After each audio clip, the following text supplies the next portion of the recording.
Semana que acaba, semana que começa. A semana que terminou foi uma semana dominada pela instabilidade financeira, uma vez mais, em torno do setor bancário.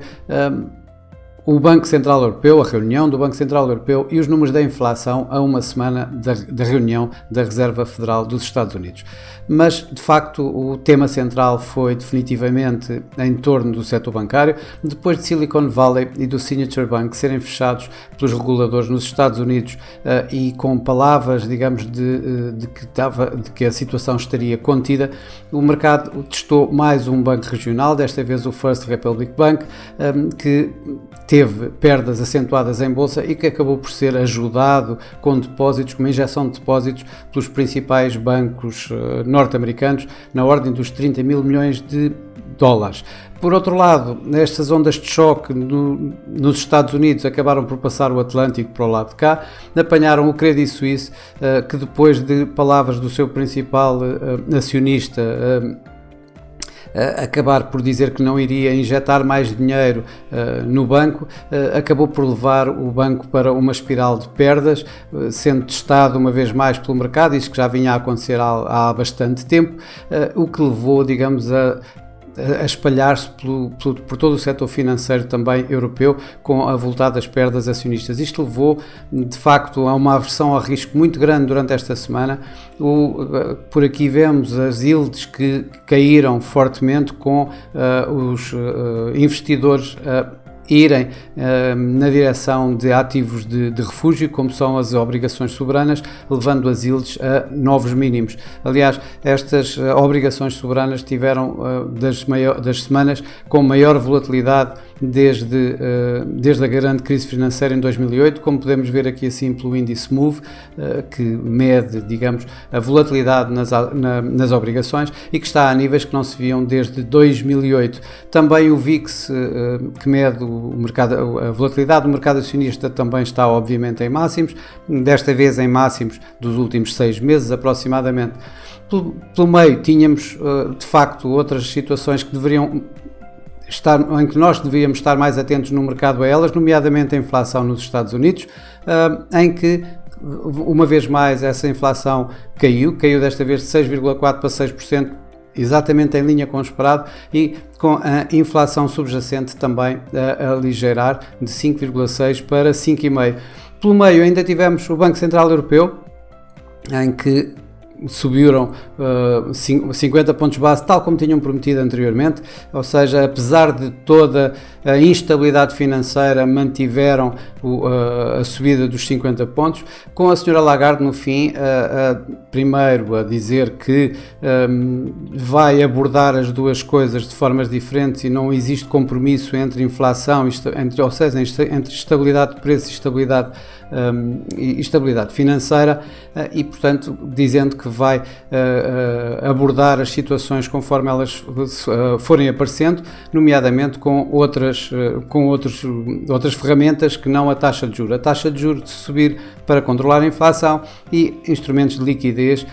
de tesouraria para ajudar, digamos, naquilo que for necessário, se é que é necessário, na medida em que diz que a banca europeia continua bastante sólida.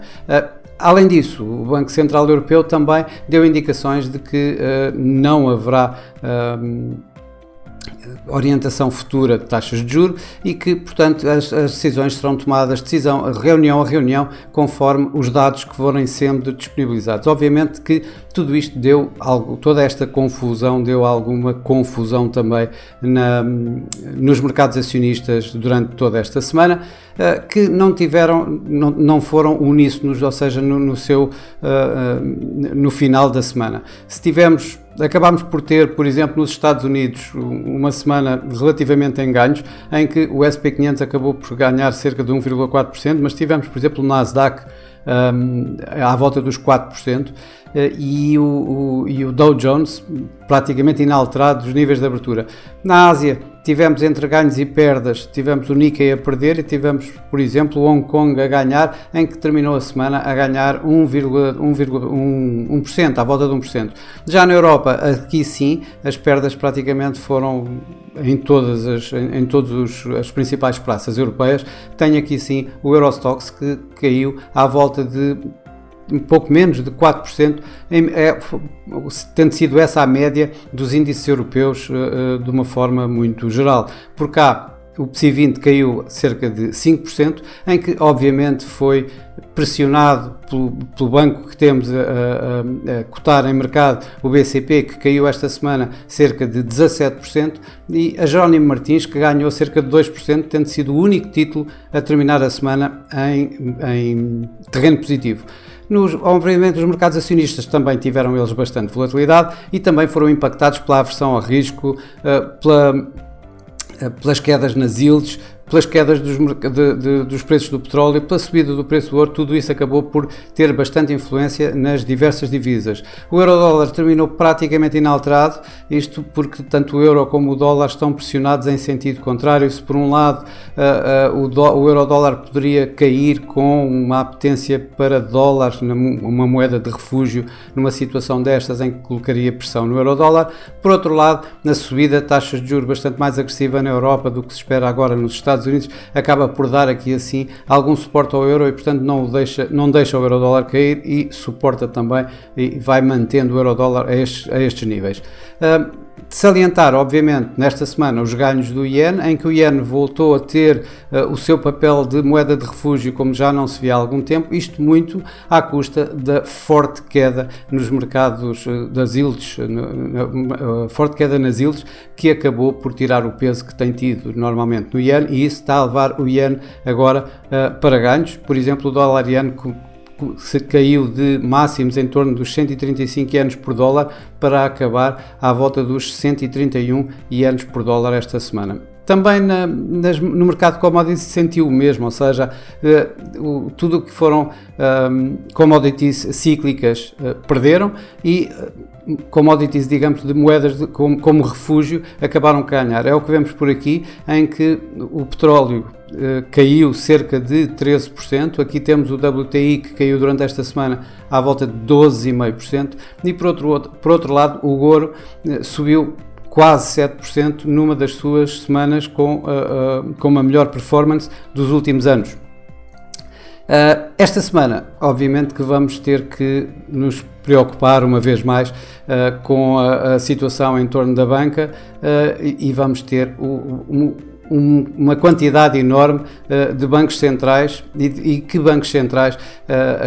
para impactar, digamos, o mercado esta semana. Vamos começar, digamos, pelo que vai acontecer na banca em geral. O First Republic e o Credit Suisse, apesar de terem sido ajudados a meio da semana, acabaram a semana em fortes perdas, ou seja, nos mercados acionistas continuaram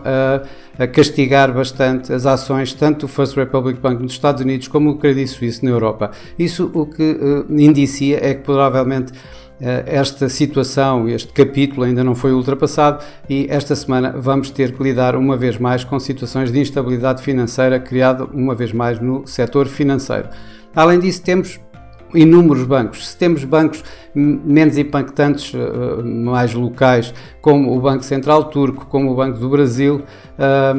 em que não é esperado que se quer que mexam nas taxas de juros. Temos outros já mais importantes, como o Norges Bank, na Noruega, que deverá subir 25 pontos base para defender uma coroa norueguesa que tem vindo a cair e, por outro lado, para controlar uma inflação que continua bastante alta, bastante elevada. Temos o Banco de Inglaterra, que apesar de há um mês atrás ter dito que provavelmente estaria perto de terminar o seu ciclo de subida de taxas de juros, é esperado que esta semana ainda vá subir 25 pontos até pelos dados da inflação que têm vindo a ser mostrados. Vamos ter dados de inflação esta semana, mesmo antes do próprio Banco de Inglaterra também, e além disso, os números de mercado de trabalho que tivemos na semana passada também foram fortes o suficiente para podermos ter aqui assim uma subida de 25 pontos no Banco de Inglaterra. No Banco Nacional da Suíça, o mercado esperaria, se nada disto acontecesse, que ele subisse 50 pontos, um pouco para acompanhar o que tem estado a acontecer com o FED e com o BCE. Mas numa situação destas, a situação Thomas Jordan poderá recuar para 25 pontos. ele não tem tido qualquer orientação futura sobre taxas de juros, portanto estará um pouco mais livre para tomar uma decisão diferente daquela que foi tomada, por exemplo, esta semana pelo Banco Central Europeu, dos 50 pontos base. Mas, de facto, mais do que o que vai atrair mais atenções há de ser o Banco Central, a Reserva Federal norte-americana e o Sr. Jerome Powell. O mercado está à espera que subam 25 pontos. Isto, apesar de ele ter dito que eram 50 pontos, ou que poderiam estar em 50 pontos em cima da mesa, mas não deu indicação precisa de que seriam 50 pontos. Obviamente que os dados todos apontam para que pudessem ser 50 pontos a subida da taxa de juros nos Estados Unidos, mas tendo em consideração a instabilidade financeira que foi criada, e ela foi criada também, digamos, um dos triggers, uma das causas foi a subida forte das taxas de juros por parte dos bancos centrais, poderemos ver aqui assim, digamos, a continuação dos tais 25 pontos, que era aquela linha que ele já tinha começado na última reunião. Por outro lado, o mercado vai estar bastante atento aos tais dot plot, às projeções da FOMC, para ver onde é que as taxas de juros vão terminar. Para já, neste momento, o que está a acontecer é que,